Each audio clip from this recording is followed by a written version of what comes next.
గౌరీ 30వ భాగం. ఏంటే పేరు పెట్టి పిలుస్తున్నావు? నా కొడుకు లేడనే కదా? ఉన్నా పిలుస్తా. ఏం భయమా నీ కొడుకంటే ఏమైనా? ఛీ, నీతో మాట్లాడడం కూడా దండగా. ఇంతకీ వాడిని ఎప్పుడు తీసుకెళ్లారు, ఎందుకు తీసుకెళ్లారు అని అడిగింది కాంతమ్మ. నీకు తెలియదా అని అంది రవలి. ఇంట్లో ఉన్నది నువ్వు, నాకెలా తెలుస్తుంది అంది. ఎందుకు నువ్వు ఇంట్లో లేకపోయినా ఇప్పుడు నీకు తెలిసింది కదా. ఇప్పుడైనా కాస్త సమయం ఉంటే ఇంట్లో ఉంటావా? ఊరంతా తిరిగి ముచ్చట్లు పెడుతూనే ఉంటావు కదా. అలాంటిది నీ కొడుకుని ఎందుకు తీసుకెళ్లారో నీకు తెలీదా అని అంది. నాకేం తెలీదు, ముందు చెప్పు నువ్వు అని అడిగింది అసహనంతో. జరిగిన విషయం చెప్పింది రవలి. ఎంత జరిగినా నాకు తెలియలేదా ఏంటి అని అనుకుని, నా కొడుకు గురించి ఎవరైనా ఎందుకు చెప్తారు అని అనుకుని వెంటనే సర్పంచ్ దగ్గరికి వెళ్ళింది కాంతమ్మ. ఆయన అశోక్ స్నేహితుడైనప్పటికీ తన మాట లెక్క చేయలేదని అగ్గి మీద గుగ్గిలమయ్యాడు సర్పంచ్. అశోక్కి ఒకసారి జరిగినా బుద్ధి రాలేదా? ఆ అమ్మాయి జోలికి వెళ్ళొద్దంటే మళ్ళీ వెళ్ళాడు. పైగా ఇంటికి వెళ్ళి గోల చేశాడు.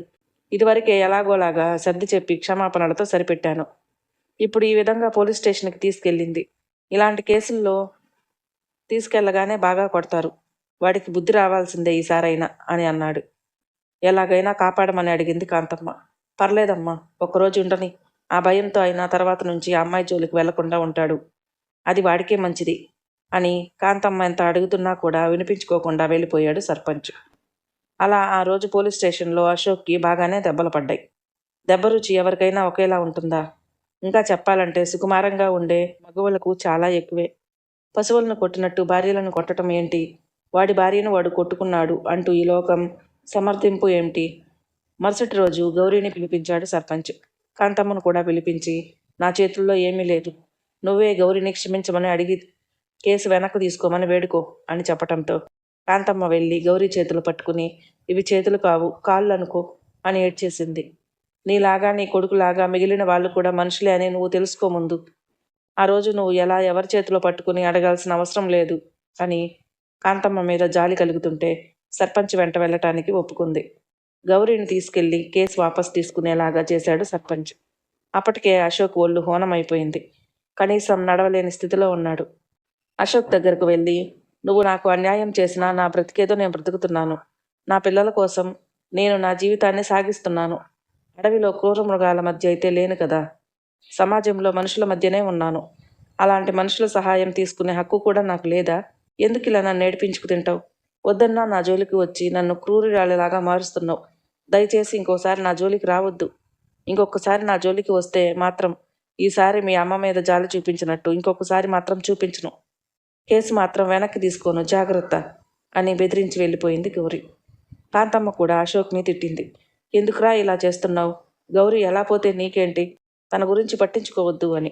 సర్పంచ్ కూడా అక్కడే వార్నింగ్ ఇచ్చాడు.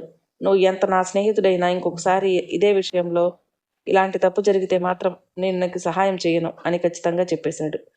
అశోక్ని ఇంటికి తీసుకొచ్చింది కాంతమ్మ. రవలి కూడా తిట్టిన తిట్టు తిట్టకుండా తిట్టింది. అందరూ కలిసి అశోక్కి బాగా గడ్డి పెట్టారు. దీనంగా మాట్లాడిన గౌరీ కళ్ళ ముందు మెదిలింది అశోక్కి. చెప్పుడు మాటలు విని నేనే నిజంగా గౌరీని అనుమానిస్తున్నానేమో అనుకున్నాడు. ఒకవేళ అదే నిజమైనా నిజంగా నాకు గౌరీపై ఎలాంటి హక్కు లేదు కదా అని అనుకున్నాడు అశోక్. అతని బుద్ధి గడ్డి పెడుతుంటే రవళి తిడుతున్న తిట్లకు కూడా చెలించలేదు అశోక్.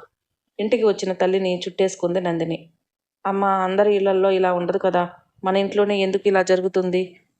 ఎందుకు మనకి ఎప్పుడు ఏదో ఒక సమస్య ఉంటుంది అని అడిగింది. అది పొరపాటు.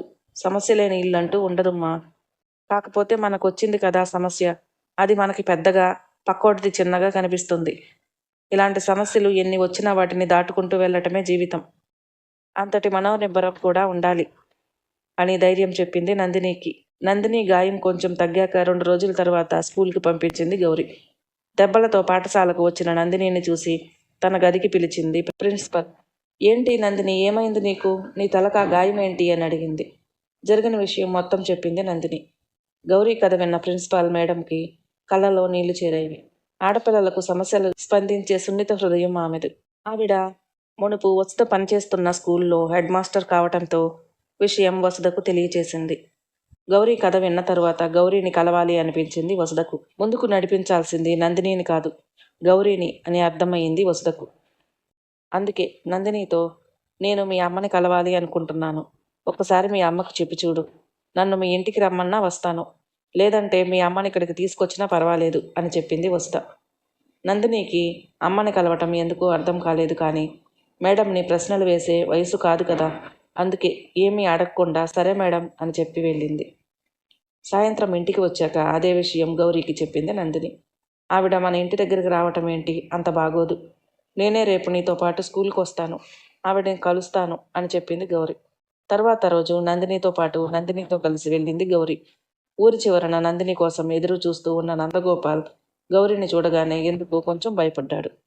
ఇప్పుడు నందినితో మాట్లాడాలా వద్దా అనుకుంటూ తటపటాయిస్తూ ఉన్నప్పుడు నందగోపాల్ను చేరుకున్న గౌరీ, మీరిద్దరూ వెళ్ళండి, నేను నడుచుకుంటూ వస్తాను అని చెప్పింది. నువ్వు కూడా అక్కడికే కదమ్మా వచ్చేది, నేను నీతో పాటు నడుస్తాను. గోపాల్, నువ్వు వెళ్ళిపో అని చెప్పింది నందిని. ఇంకా చాలా సమయం ఉంది కదా, నేను ముందే వెళ్ళి ఏం చేస్తాను, నేను కూడా మీతో పాటే నడుస్తాను అంటూ వాళ్లతో నడక మొదలుపెట్టాడు నందగోపాల్. వారి స్నేహానికి ముచ్చటపడింది గౌరీ. కానీ నరహరి మదిలో మెదిలాడు. వెంటనే ఎందుకో కొంచెం భయంగా అనిపించింది. వీరి స్నేహం ఎక్కడికో దారి తీయదు కదా అని అనుకుని అలా ఆలోచనలో పాఠశాలకు చేరుకున్నారు గౌరీ వాళ్ళు. గౌరీని చూడగానే చిరునవ్వుతో స్వాగతించింది వసుధ. వసుధకు నమస్కరించింది గౌరీ. మేడం, మీరు కలవమని అడిగారట, మా నందిని వల్ల ఏదైనా ఇబ్బందా అని అడిగింది గౌరీ. బంగారం లాంటి పిల్ల, మీ అమ్మాయి వల్ల ఎవరికి ఎలాంటి ఇబ్బంది ఉండదు, చక్కగా చదువుతుంది, టీచర్లందరికీ ఎంతో ఇష్టమైన స్టూడెంట్ అంట. మరి ఏంటి విషయం మేడం అని అడిగింది. నిన్ననే నీ గురించి మొత్తం తెలిసింది నాకు. ఒంటరి ప్రయాణం, ఈ సమయంలో అది కూడా 3 ఆడపిల్లలతో కలిసి, అందుకే నిన్ను అభినందించాలి అనిపించింది. నేను చేస్తున్న దాంట్లో అంత గొప్ప ఏముంది మేడం, ఒక తల్లిగా పిల్లల్ని కాపాడుకుంటున్నాను. పిల్లల కోసమే ఆలోచించి ఉంటే నీ భర్త చాటు భారీగా ఉండిపోయేదానివి. కానీ నువ్వు నీ ఆత్మాభిమానాన్ని వదులుకోలేదు, అందుకే నిన్ను అభినందించాలి అనిపించింది నాకు అంది వసుధ. అదంతా మీ గొప్పతనం అంది గౌరీ. నువ్వు ఎంతవరకు చదువుకున్నావు గౌరీ? 8వ తరగతి మధ్యలోనే ఆపేశాను. ఇప్పుడు మళ్ళీ చదువుతావా? ఇప్పుడా? ఏంటి మేడం మీరేమంటున్నారు? నేను నా కూతుర్లను చదివిస్తే చాలు, నేను నీకు అమ్మలా ఉండి చదివిస్తాను. ఆ మాటలకు ఉద్వేగంతో కన్నీరు పెట్టుకుంది గౌరీ. అలా తనతో ఎవరైనా మాట్లాడి ఎంతకాలమైందో, అలాంటిది అమ్మలా అని అనేసరికి తనను తను అదుపులో ఉంచుకోలేక ఏడ్చేసింది. గౌరీ దగ్గరకు వచ్చి గౌరీని దగ్గరకు తీసుకుంది వసుధ. ఎంత ఒంటరితనాన్ని అనుభవిస్తుందో ఆమెకు చాలా బాగా అర్థమైంది. కాసేపు అయ్యాక, అమ్మా, మీ అభిమానానికి ధన్యురాలును. నేను ఇప్పుడు చదవగలనా? నేను చదువుతూ కూర్చుంటే నా కుటుంబం ఎలా గడుస్తుంది అని అంది. నువ్వు ఎక్కువ కష్టపడాల్సిన అవసరం లేదు, ప్రైవేట్గా రాసుకోవచ్చు. రోజు 1 గంట చదువు చాలు. నీకు కావాల్సినవి అన్నీ నేను సమకూరుస్తాను, అన్నీ నేను చూసుకుంటాను అంది వసుధ. ఏమీ కాని మీరు నా కోసం ఇంత చెప్తున్నప్పుడు నా కోసం నేను 1 గంట కేటాయించలేనా? అలాగే అమ్మా, మీరు చెప్పినట్లే వింటాను అని అంది. ఆ రోజు నుండి గౌరీ జీవితం మరో కొత్త మలుపు తిరిగింది. రోజు సాయంత్రం పిల్లలతో పాటు 1 గంట సేపు, పిల్లలు పడుకున్నాక 1 గంట సేపు ఒక ప్రణాళిక ప్రకారం చదవటం మొదలుపెట్టింది గౌరీ. మిగిలినవన్నీ మామూలే.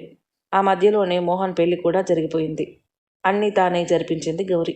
ఎవరు ఏమనుకున్నా పట్టించుకోలేదు. మోహన్ భార్య కూడా వారి స్నేహాన్ని అర్థం చేసుకుంది. భర్త అడుగుజాడుల్లో నడిచే భార్యగా పేరు తెచ్చుకుంది. నందగోపాల్ తల్లి భర్త వేధింపులు తాళలేక ఆత్మహత్య చేసుకోవటంతో నందినితో పాటు నందగోపాల్ని కూడా ఒక బిడ్డలా చేసుకుంది గౌరీ. నందినితో కలిసి ఎక్కువగా వారింట్లోనే గడిపేవాడు నందగోపాల్ కూడా. వారి స్నేహం స్నేహంగానే మిగిలిపోనుందా? పసిప్రాయం వలపు మొగ్గలు వారిలో మొదలయ్యాయా ఏమో, ఏమవ్వబోతుందో. నందిని 7వ తరగతి, గౌరీ ఇంటరు 2 ఒకేసారి అయిపోయాయి. నందిని తర్వాతి చదువు హాస్టల్లో ఉంచాల్సి వచ్చింది. రోజు ఆ పల్లె నుండి వెళ్ళి రావటం కష్టమని ఆలోచించింది గౌరీ. డిగ్రీ కోసం కూడా ప్రైవేటుగా ఫీజు కట్టింది గౌరీ. అశోక్లో పశ్చాత్తాపం మొదలైంది. రోజు రవలి పెట్టే బాధ తట్టుకోలేక గౌరీ పదే పదే గుర్తు రాసాగింది అశోక్కి. ఒకరోజు పిల్లలు ఇంటి నుండి వెళ్ళాక గౌరీ ఒక్కతే ఉన్నది చూసి గౌరీ దగ్గరకు వెళ్ళాడు అశోక్. అశోక్ను చూసిన గౌరీలో భయం తాలూకు ఆందోళన మొదలైంది. కొన్నాళ్ల పాటు తన జోలికి ఎవరూ రాలేదు. ప్రశాంతంగా సాగిపోయింది. మళ్ళీ ఇప్పుడు ఇంత అకస్మాత్తుగా ఎందుకు వచ్చాడో అర్థం కాలేదు. ఏం జరగబోతుంది అని భయపడింది. గౌరీ భయాన్ని చూసిన తరువాత తను ఎంత తప్పు చేశాడో అర్థమైంది. నేరుగా వెళ్ళి గౌరీ కాళ్ళపై పడ్డాడు. చాలా తప్పు చేశాను గౌరీ. బంగారం ఇంట్లో ఉంటే దాన్ని పట్టించుకోకుండా పై పై మెరుగుల కోసం ఎక్కడెక్కడో వెతికాను. నా తప్పు ఆలస్యంగా తెలుసుకున్నాను. ఈలోపే బంగారం చేయి జారిపోయింది. ఇప్పుడు నాకు నువ్వు, నా పిల్లలు కావాలనిపిస్తుంది. దయచేసి నన్ను క్షమించి భర్తగా అంగీకరించు అని అడిగాడు అశోక్. నా భర్తగా ఉంటావా? మరి రవళి పరిస్థితి ఏంటి అని అడిగి వెనక్కు జరుగుతూ పైకి లేచి, నువ్వు కావాలనుకుంటే అన్నింటినీ వదిలేసి నీ దగ్గరకు వస్తాను. అప్పుడు రవళి కావాలనిపించింది, తన దగ్గరకు వెళ్ళిపోయావు. ఇప్పుడు నేను కావాలనిపిస్తుంది, నా దగ్గరకు వచ్చేస్తావు. కొంతకాలం పోతే మళ్ళీ నేను వద్దనిపిస్తుంది, అప్పుడు మరి ఇంకెవరి దగ్గరికి వెళ్ళిపోతావు? గౌరీ, ఒక్కసారి జరిగింది మళ్ళీ జరుగుతుంది అని ఎందుకు అనుకుంటున్నావు? నేను పూర్తిగా మారిపోయాను. మారిపోయావా? అయితే చాలా మంచిది. ఆ మార్పు నీ భార్య బిడ్డను చూసుకోవటానికి ఉపయోగించు. లేదు, రవళి చాలా మూర్ఖురాలు. నేను తనను మార్చలేను. నువ్వు కూడా ఒకప్పుడు మూర్ఖుడివే. అయినా నేను నిన్ను వదిలి వెళ్ళాలని అనుకోలేదు కదా. ఎప్పుడైతే నీ జీవితంలో మరొక ఆడది వచ్చిందో అప్పుడే నేను నిన్ను వదులుకున్నాను. మళ్ళీ నువ్వు కావాలని నాకు ఎప్పటికీ అనిపించలేదు. అందుకే వెళ్ళి నీ మార్పుని రవళి కోసం ఉపయోగించు. నీ కొడుకును సరిగ్గా చూసుకో. అదే నువ్వు నీ జీవితంలో చేయబోయే మంచి అంటే. ఇంకెప్పుడు నా దగ్గరికి రావద్దు అని అంది. 3 ఆడపిల్లలున్నారు. రేపు వాళ్ళ పెళ్ళిళ్ళు చేయాలంటే నీకు ఇబ్బంది అవుతుంది. ఇన్నాళ్ళు పెంచి పెద్ద చేసి చదువు చెప్పించిన నాకు నా పిల్లల పెళ్ళి ఒక ఇబ్బంది అవుతుందా? నీ పక్కన నేను లేకపోతే వారికి సంబంధాలు రావు. నా పక్కన భర్త తోడు ఉంటేనే వస్తాయనే సంబంధాలు నాకు అవసరం లేదు. నా బిడ్డల్ని వాళ్ళుగా అర్థం చేసుకుని వచ్చే వాళ్ళకే ఇచ్చి పెళ్లి చేస్తాను. అయినా ఇప్పుడు వారి పెళ్లికి వచ్చిన తొందర ఏమీ లేదు. ముందు నేను నా పిల్లల్ని చదివించి వారి కాళ్ళపై వాళ్ళని నిలబడేలా చేస్తాను. ఆ తర్వాతే వాళ్ళ పెళ్ళిళ్ళ గురించి ఆలోచిస్తాను. దాంట్లో నీ సహాయం నాకు ఏమాత్రం కూడా అక్కర్లేదు. నువ్వు బయలుదేరొచ్చు అని నిక్కచ్చిగా చెప్పింది. ఇక ఎంత చెప్పినా గౌరీ వినదు అని అర్థమయ్యి అశోక్కి చాలా నిరాశతో వెనక్కి తిరిగాడు. అక్కడ ఒక తెలియని విషయం ఏంటంటే, అశోక్ అమల ఇంటి లోపలికి వస్తున్నప్పుడే నరహరి అశోక్ని అనుసరిస్తూ వచ్చి వాళ్ళేం మాట్లాడుకుంటున్నారో చాటుగా ఉండి విన్నాడు. అశోక్ బయటికి వచ్చిన వెంటనే అతన్ని చేరుకుని, చూసావారా ఎంత అహంకారమో? నీ అంతటి నువ్వు వచ్చి అడిగినా వినట్లేదు. అంటే తన జీవితంలో వేరే వాళ్ళు ఉన్నారనే కదా అర్థం అని అన్న నరహరి చెంప చెల్లుమనిపించాడు అశోక్. ఆ చప్పుడుకి బయటికి వచ్చింది గౌరీ. గౌరీని చూసి అశోక్ వారిద్దరి మధ్య దూరం పెరగటానికి నరహరి కూడా ఒక కారణమని అర్థమవుతూ ఉండటంతో ఇంకొక చెంప చెల్లుమనిపించాడు. గౌరీ ముందు తనని అలా కొట్టడం చాలా అవమానంగా అనిపించింది నరహరికి. ఈ పరిణామం యొక్క పర్యవసానం ఏమిటో అప్పుడు అక్కడ ఉన్న వారికి ఎవ్వరికీ తెలియదు. అవమాన భారంతో అక్కడ నుండి వెళ్ళిపోయాడు నరహరి. చాలా దిగులుగా ఇంటికి వచ్చి కూర్చున్నాడు అశోక్. కొడుకుని ఎప్పుడూ అంత దిగులుగా చూడని కాంతమ్మ కొడుకు దగ్గరకు వచ్చి ఏం జరిగింది అని అడిగింది. జరిగిన విషయం మొత్తం చెప్పాడు అశోక్. కాంతమ్మకు కూడా అర్థమైంది తను ఎంత పొరపాటు చేసిందో. కొడుకు తప్పు చేస్తే సరిదిద్దకుండా కొడుకుకే వంత పాడింది. ఈరోజు తన కొడుకే బాధపడుతూ ఉంటే చూడలేకపోతుంది. ఆ తప్పుకు కారణం తను కూడా అనిపించింది. లోపల నుంచి ఇదంతా వింటున్న రవళి తన తప్పును కూడా తెలుసుకుంది. నేను ఇలాగే రోజు ఈయన్ని ఇబ్బంది పెడుతుంటే మరొక ఆడదాని దగ్గరికి వెళ్ళే అవకాశం ఉందని అర్థం చేసుకుంది. అక్కడ ఉంది గౌరీ కాబట్టి ఈరోజు తన భర్త తిరిగి ఇంటికి వచ్చాడు. అదే వేరెవరైనా అయ్యి ఉంటే నేను చేసిన దానికి ఈరోజు పగ తీర్చుకునేవారు. నన్ను కూడా ఎవరూ లేని దానిలాగా మార్చేసేవారు. అప్పుడు నేనేం చేస్తాను? గౌరీకి ఉన్న ధైర్యం నాకు లేదు. నేను బతకలేను. అలాంటప్పుడు నేనెందుకు నా భర్తను అంత ఇబ్బంది పెడుతున్నాను అని అనుకుని తన తప్పేంటో గ్రహించింది. కొడుకు బాధను చూడలేకపోయింది కాంతమ్మ. కొడుకు కోసం ఒకసారి గౌరీ దగ్గరకు వెళ్ళాలి. ఈ రవళి వల్ల తన బిడ్డకి సుఖం లేదు. కనీసం గౌరీతో కలిపితేనైనా కొంచెం బాగుంటాడేమో అనిపించింది. అందుకే గౌరీని కలవాలి అనుకుంది కాంతమ్మ. గౌరీ కాంతమ్మకు చెప్పబోయే సమాధానం ఏమిటి? నరహరి అవమాన భారంతో గౌరీ మీద ఎలాంటి పగ తీర్చుకోబోతున్నాడు? మరో భాగంలో తెలుసుకుందాం. మన వీడియోలు మీకు నచ్చినట్లయితే ప్లీజ్ లైక్ చేయండి, షేర్ చేయండి, సబ్స్క్రైబ్ చేసుకోవటం మాత్రం మర్చిపోకండి. Thank you.